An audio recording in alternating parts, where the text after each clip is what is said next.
Les puissances s'engagent à ne plus procéder à des acquisitions sauvages sans le notifier aux autres pour leur permettre de faire des réclamations. Par ailleurs, toute puissance européenne installée sur la côte peut étendre sa domination vers l'intérieur jusqu'à rencontrer une sphère d'influence voisine. Enfin, les peuples et les rois africains ne sont ni consultés ni informés de toutes ces discussions. Acte général de la conférence, Berlin, ce 23 février 1885. Au moment où s'achevait le partage du continent noir au Congrès de Berlin, l'Afrique arborait les habits neufs d'une Europe conquérante. En bleu, les possessions portugaises. En jaune, les pays attribués à l'Allemagne. En vert, les territoires contrôlés par les Anglais. Et en rouge, les pays qui revenaient à la France, au nombre desquels le Dahomey. Du Dahomey précolonial, on connaissait le littoral, aux pieds trempés dans le bleu de l'Atlantique. La tête au niveau du 12e parallèle nord, le Nigeria anglophone et le Togo allemand comme voisins à l'est et à l'ouest.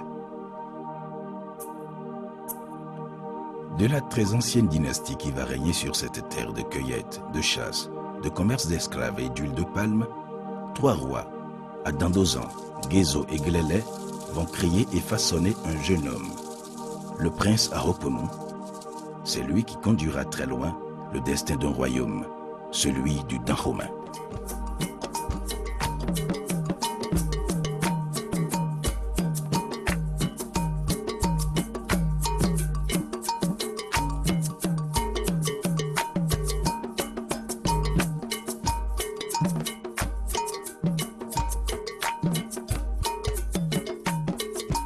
Avant qu'il ne soit nommé Vidaho, il a comme nom Wemajo Bedoro Keme.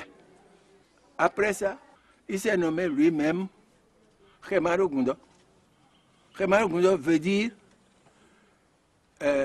l'oiseau qui est semblable à Manjumil fait sa maison en rond comme ça.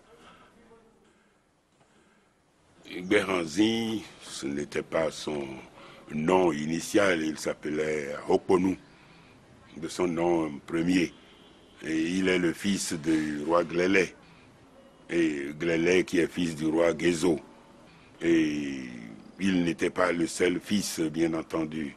Et il n'était même pas le prétendant normal au trône, il n'était pas le Vidaho normalement. Mais les événements ont fait que il est devenu l'homme incontournable. Notre prince Aroponou a été formé notamment, on cite l'influence du Dajoglo Lomé Tossé, le roi d'Arozan qui est connu sous ce nom-là et qu'il a reçu une formation particulièrement énergique déjà sous ce roi qui tout en ayant été, n'est-ce pas, détrôné dans les conditions après un règne de 21 ans, est quand même resté là à la cour parce qu'on ne peut pas mettre à mort un prince. Il était déchu, mais il était apprécié quand même pour ses qualités viriles et pour ses connaissances ésotériques.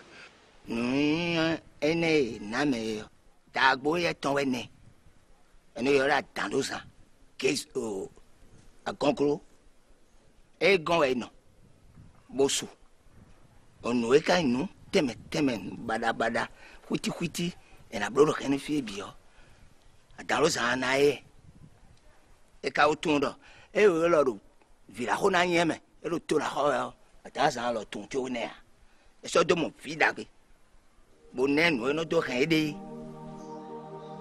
En 1875, une courte maladie emporte le prince à Anzo, jusque-là héritier présomptif du roi Glélé. Sitôt les funérailles achevées, Glélé nomme pour lui succéder un nouvel héritier, en la personne de Aroponou. Aroponou s'installe donc sous le nom de Kondo. Kondo vient d'une expression que le père a prononcée. J'ai installé ce fils ici, comme le serpent à Manonou, la vipère, lorsqu'elle va mettre bas, c'est ce que dit la tradition, va trouver un endroit bien solide qui est en général un endroit creusé, fait dans de l'argile durcie. C'est cette argile durcie qu'on appelle co. Je suis comme à Manonou, le serpent vipère, qui veut installer ses enfants dans un emplacement, dans une place, sur un trône, je voudrais dire, solide. Très tôt, je crois déjà que sous Aranzo, nous avons des pièces maîtresses qui montrent qu'il n'était pas du tout le prince soumis. Lui, il avait plutôt en main la sécurité du pays. Déjà la sécurité, donc, avec les divers groupes qui pouvaient, les Anguita et autres, et divers autres groupes gardiens de la nuit, il avait déjà donc, dans ce domaine-là, il a joué non seulement sur l'organisation guerrière du royaume, mais il a joué également sur les corporations, les Gbéhou. Le père Glélé a bien compris, compte tenu de tout ce qui se passe dans le royaume jusqu'à l'avènement de du prince héritier Kondo, que rien à faire. Et tenant compte lui-même de son âge avancé, il était assez âgé, en 75, il choisit pratiquement, de même qu'il a dit dans cette expression Koendodo, on sent, et tout le montre, que tout ce qu'il doit faire maintenant, tout ce qu'il a à faire, il ne peut pas ne pas associer le prince héritier Kondo.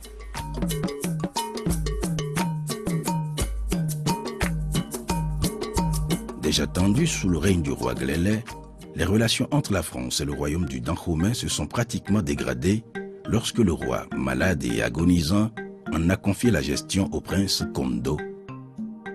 Au cœur du différend, 3 écueils.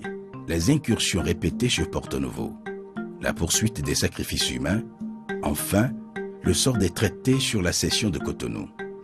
Pour Jean Bayol et la délégation qu'il va conduire en ce mois de novembre 1889 auprès du prince Kondo, la mission s'annonçait difficile parce que délicate et ses conclusions déterminantes pour l'avenir immédiat des relations entre la France et le royaume du Dahomey.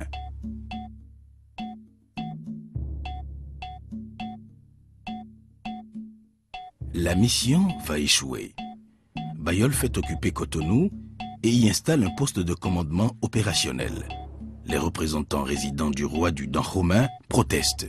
Ils seront arrêtés puis remis à Tofa, roi de Porto-Novo, ennemi juré du trône à Abomey.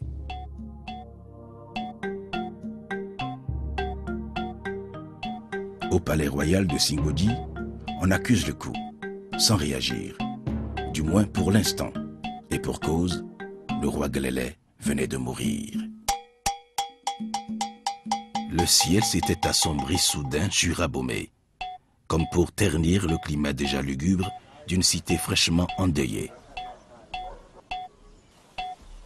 Ce 30 décembre 1889, le roi Glélé s'est éteint à 75 ans, laissant derrière lui un royaume en difficulté et à sa tête un héritier, sacré roi avant même de le devenir.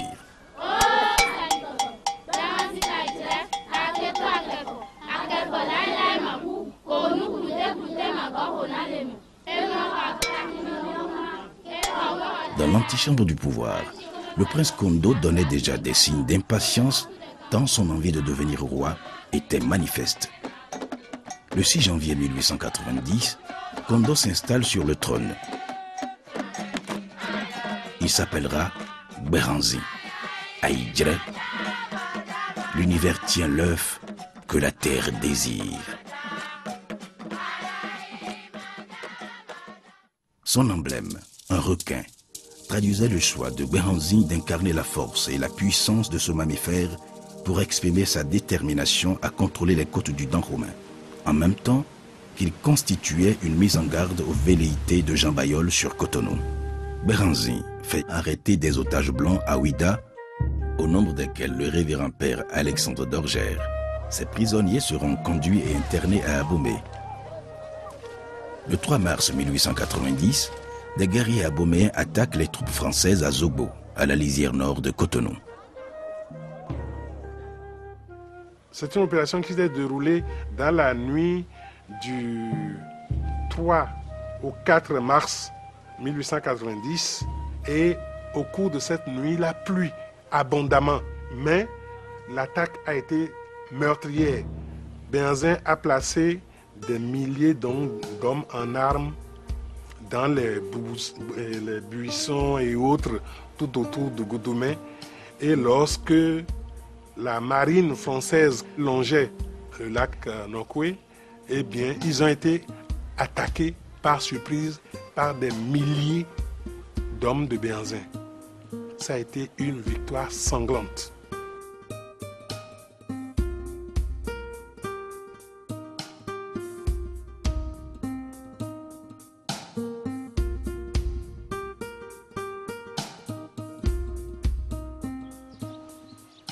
En avril 1890, un mois après le coup de semonce de Cotonou, l'armée du Dahomey prend à revers les troupes françaises à Achupa, dans la vallée de l'Ouémé. La bataille a été rude.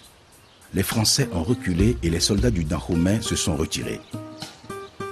La trêve qui a suivi a couvert la période de mai 1890 à mars 1892. Béhanzin écrit au président de la République française pour se plaindre des agissements de Bailleul. Bailleul est aussitôt rappelé en consultation. Le blocus imposé à Ouida est levé, tandis qu'à Cotonou, les Français peuvent commercer librement. Béhanzin ayant accepté qu'il le fasse contre une rente de 20 000 francs. Plusieurs missions françaises de reconnaissance se sont succédées à Abomey pour étudier d'éventuels plans d'attaque. À Cotonou, 2 entreprises françaises ont entamé la construction d'un wharf pour des débarquements de soldats, d'armes et d'une quantité suffisante de munitions. De son côté, Béhanzin réorganise son armée. Il se lance dans des achats d'armes pour accroître sa puissance de feu. Au nombre de ces armes acquises, il y avait ce canon, acheté auprès des Allemands par l'intermédiaire d'un négociant venu du Togo, du nom d'Adjavan. La reprise de la guerre était dans tous les esprits. L'armée de Béhanzin attaque au début de l'année 1892 des villages Ouati dans la région de Grand Popo. En mars, c'est au tour des villages sur la rive droite de l'Ouémé.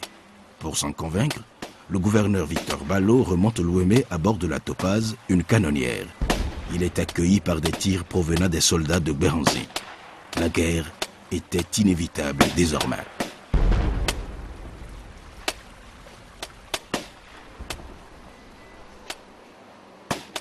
Pour conduire les opérations, la France a dépêché à Cotonou le colonel Alfred Amédée Dodd, un ancien de l'école militaire de Saint-Cyr. Sa mission est claire, conquérir le Dahomey, quoi qu'il en coûte. L'armée française, renforcée par des soldats de la Légion, bloque la côte et coupe ainsi à Béhanzin tout ravitaillement en armes. Dodd engage des manœuvres militaires de diversion. Il lance une série d'opérations contre les positions occupées par les soldats du Dahomey. Au départ, le 20 août, les troupes françaises sont rassemblées à Sakété. Objectif immédiat, reprendre Afamé et Dogba.